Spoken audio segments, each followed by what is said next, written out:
اللہ تعالیٰ کر سکتا ہے، کوئی اس کے لیے مشکل نہیں. وہ اعلیٰ کل شیء قدیر، اسے ہر شے کی قدرت حاصل ہے. لیکن اصل بات جو ہے میں آپ کو بتانا چاہتا ہوں، یہ ہے سائیڈ ایشو. اصل ایشو ہے فلسطین کا جو شروع ہونے والا ہے. بھٹی دہکے گی وہاں.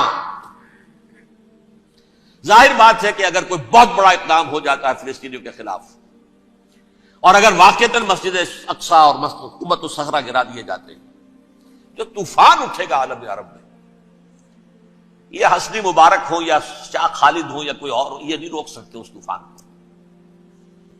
نوجوان خون اٹھے گا، غیرت اور جو بھی حمیت ہے. مسلمان ان پڑھ سے ان پڑھ اور بالکل بے دین، وہ بھی مسجد کی حرمت پر کٹ مرنے کو تیار ہو جاتا ہے. مسجد تو بنا دی شب بھر میں ایمان کی حرارت والوں نے، من اپنا پرانا پاپی ہے، برسوں میں نماز ہی بننا سکا. وہ چاہے کانپور کی مسجد سے مسلمانوں نے جانے دی ہے، چاہے وہ شہید گنج کی مسجد تھی مسلمانوں نے جانے دی ہے، چاہے نماز نہ پڑھتے ہو. لیکن یہ جو حرمت اور یہ جو حمیت اور یہ غیرت ہے، اس سے جو طوفان اٹھے گا یہ ہوگا اس ملحمۃ العظمی، اس کی طرف پیش رفت ہو رہی. کتاب الملاحم سے احادیث کے حوالے سے کہ جن جنگوں کا حوالہ دیا حضور نے، پیشن گوئی کی ہے، اس کا نقطہ آغاز تھا خلیج کی جنگ. صدام حسین نے اسے کہا تھا یہ مدر آف وارز ہے، ام المحارب، یہ ایک جنگ نہیں ہے. اس کا نقشہ بھی حدیث میں موجود ہے، پیشن گوئی موجود تھی، اس وقت بھی ہم نے شائع کی تھی. لیکن اس میں جو جنگ اب ہونے والی وہ الملحمۃ العظمی. ملحمہ کسے کہتے ہیں؟ لحم گوشت کو کہتے ہیں، اور قصائی کی دکان کو عربی میں ملحم کہتے ہیں، جہاں گوشت کے ٹکڑے کیے جاتے ہیں. آج کل مشینوں سے ہوتے ہیں، اب جو ہے وہ ہاتھ سے چھریوں سے نہیں ہوتے، لیکن ٹکڑے ہو رہے ہوتے ہیں، جسموں کے چیتھڑے اڑ رہے ہوتے. ملحمہ، یہی لفظ استعمال کیا تھا حضرت سعد ابن عبادہ نے رضی اللہ تعالی عنہ یوم فتح مکہ. ان کے دل میں تھا کہ اب ہم انتقام لیں گے ان عربوں سے، ان قریش سے. الیوم یوم الملحمہ، الیوم یوم الملحمہ، یہ کہتے ہوئے جا رہے تھے. ایک خاص کیفیت، آج ہے گوشت کے ٹکڑے اڑانے کا دن. حضور سے کہا کسی نے جا کر کے ساتھ تو یہ کہہ رہے ہیں الیوم یوم الملحمہ، الیوم یوم الملحمہ. حضور نے فرمایا نہیں، ان سے کہو جا کر الیوم یوم المرحمہ، الیوم یوم المرحمہ، آج رحمت کا دن ہے، آج تو میں ان سب کو معاف کروں گا. لا تثریب علیکم اليوم، میں تم سے وہی بات کہہ رہا ہوں جو میرے بھائی یوسف نے کہی تھی اپنے بھائیوں سے، اذهبوا فانتم الطلقاء، جاؤ تم سب کے سب آزاد. وہ ملحمہ ہے جس کو کہ حضور نے حضرت معاذ بن جبل رضی اللہ تعالیٰ عنہ سے روایت ہے، اس میں سے جو ابو داؤد میں روایت آئی ہے اس میں الملحمۃ العظمی، عظمی مؤنث ہے اعظم کا. آپ کہتے ہیں جنگ عظیم اول، جنگ عظیم دوم. عظیم کا باپ ہو گیا اعظم، سب سے بڑا، اور اس کا مؤنث ہے سب سے بڑی، عظمی. الملحمۃ العظمی، سب سے بڑی لڑائی. میرے نزدیک یہ وار کے معنی میں نہیں ہے، بیٹل کے معنی میں. انگریزی میں یہ دو لفظ علیحدہ ہے، وار، بیٹل. وار سالوں کو محیط ہوتی ہے، بیٹل کسی ایک خاص جگہ پر جو لڑائی ہوتی ہے اس کو کہتے ہیں. حضور کے اور قریش کے درمیان 6 سالہ وار تھی، جنگ تھی. لیکن battles, battle of Uhud, battle of Badr, یہ بیٹلز تھی، لڑائیاں تھی. تو عظیم ترین جنگ شاید اس اعتبار سے نہ ہو جیسے کہ ورلڈ وار 1 اور ورلڈ وار 2، یعنی اس کی وسعت کا اتنا معاملہ نہیں اور طوالت کا نہیں. لیکن جو لڑائی جو ہے بیٹل ہونی ہے، جس کو کہ یہ لوگ، یا چونکہ میں نے کہا تھا شروع میں کہ سرما ہے میری آنکھ کا خاک حجاز و ہول قدس. نیو ٹیسٹمنٹ کی آخری کتاب ہے the book of revelation, revelation of saint John. اس میں آرمگڈون کہا گیا ہے اسے. ہر مجدون، یہ عبرانی لفظ ہے. ہر کہتے ہیں اونچی جگہ کو، سطح مرتفع. مجدون میگیڈو، میگیڈو ایک وادی ہے، مرتفع، وادی مرتفع.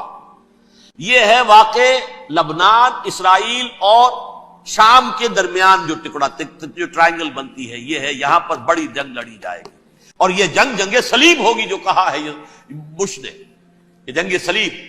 سیکنڈ ملینیم شروع ہوئی تھی تو پہلی صلیبی جنگ ہوئی تھی، تھرڈ ملینیم شروع ہوا ہے، یہ سیکنڈ صلیبی جنگ ہے، یہ کروسیڈ ہے. اور میں اس مرتبہ امریکہ گیا تھا تو پہلی مرتبہ مجھے وہاں ایک رسالہ ملا ٹرمپٹ نام کا. یہ امریکہ کے جو بہت ایکسٹریمسٹ قسم کے پروٹیسٹنٹس ہیں، یہ ان کا رسالہ ہے، اور ان کے بارے میں اب کہا جا رہا ہے وہ کرسچین زائنسٹ ہیں.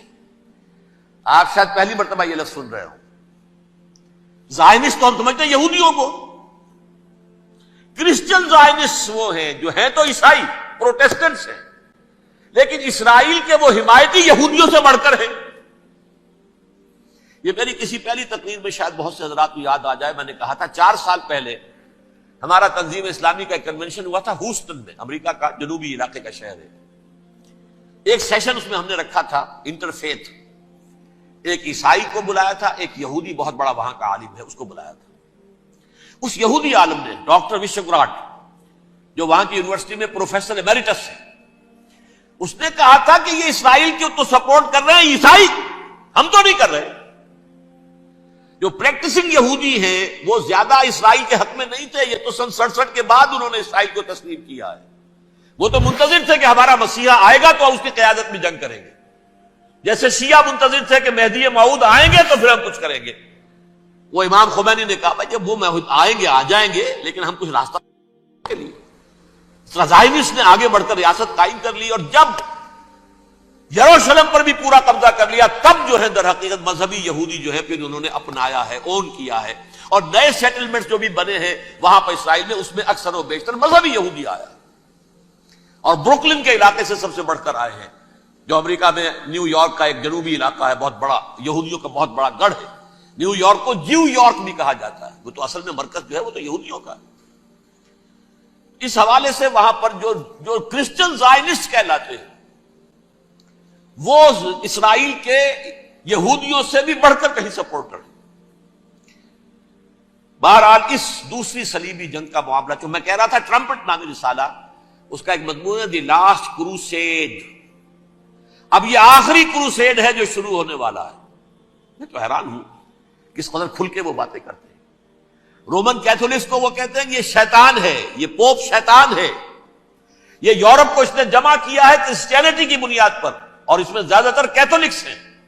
آپ کو معلوم ہے برطانیہ بڑی مشکل سے شامل ہوا ان کے ساتھ، اس لیے کہ وہ پروٹیسٹنٹ کا سردار تھا، ابھی پوری طرح نہیں ہے. یورپ جو ہے وہ رومن امپائر دوبارہ یہ کھڑی کر رہا ہے، اور در حقیقت یہ جو ہے یہودیوں سے بھی چھیننا چاہتے ہیں اسرائیل کو اور فلسطین کو، اور مسلمانوں سے بھی، اور یہ وہی کروسیڈ جو تھے اربن ثانی کے، اس کی تیاری کر رہے ہیں تاکہ وہاں پر عیسائی حکومت قائم ہو جائے، کیتھولکس کی، پوپ کی حکومت قائم ہو جائے، جیسے ایسٹ تیمور میں کر دی. ایسٹ تیمور میں کون سی حکومت بنی ہے؟ Roman Catholic. رومن کیتھولک اسرائیل میں بنے، تاکہ یہ سارے مقامات مقدسہ جہاں اسرائیل پیدا ہوئے، بیت حضرت مسیح پیدا ہوا، بیت اللہ کہاں ہے؟ وہی ہے کہ نہیں؟ جہاں سے ریزریکشن ہوا ان کے خیال میں وہ کہاں ہے؟ وہیں پر ہے کہ نہیں؟ بڑے بڑے گرجے ان کے وہی ہیں. تو اس اعتبار سے ان کا کہنا یہ ہے یہ لاسٹ کروسیڈ کی تیاری ہو رہی ہے، یہ کیفور. اور ان کا کہنا یہ ہے کہ یہ پوری طاقت نیٹو کی جو ہے، یہ پہلے جرمنی سے لائی گئی بوسنیا، انہوں نے خود وہاں جنگ کروائی، انہوں نے خود وہاں پر ایتھنک کلینسنگ کروائی، پھر خود مصالحت کے لیے آ گئے، پھر کوسوو میں انہوں نے خود آگ بھڑکائی. یہ میں نہیں کہہ رہا، یہ وہ ٹرمپٹ رسالہ امریکہ سے چھپنے والا پروٹیسٹنٹس کا رسالہ ہے جو یہ کہہ رہا ہے. پھر انہوں نے کوسوو کے اندر کروایا، اور پھر وہ وہاں پر پیس فورس کی حیثیت سے آ گئے. اب وہ میسیڈونیا میں کروا رہے ہیں اور وہاں داخل ہو گئے ہیں. اگلا قدم ان کا سائپرس ہوگا، سائپرس میں ترکوں کو اور وہ گریکس کو لڑائیں گے اور وہاں آ جائیں گے، وہاں سے ایک چھلانگ لگائیں گے اور یہ فلسطین میں پہنچیں گے، اور یہ وہاں پر ایک رومن امپائر، اپنی پرانی رومن امپائر کی طرح کی رومن کیتھولک ریاست قائم کرنا چاہتے ہیں.